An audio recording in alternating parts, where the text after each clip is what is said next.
monitor. RPM. Ang problema lang ito, hard starting.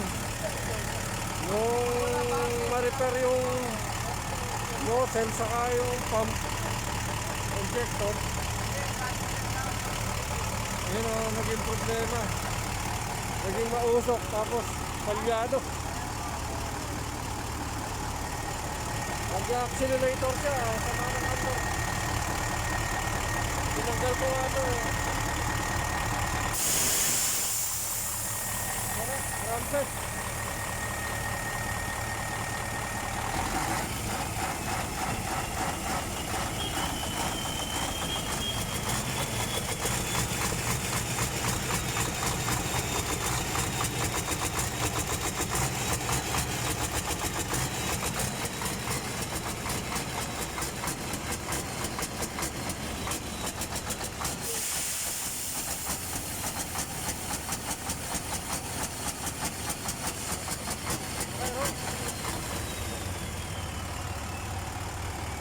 Lalo sumama ang ano, dati problema lang hard starting.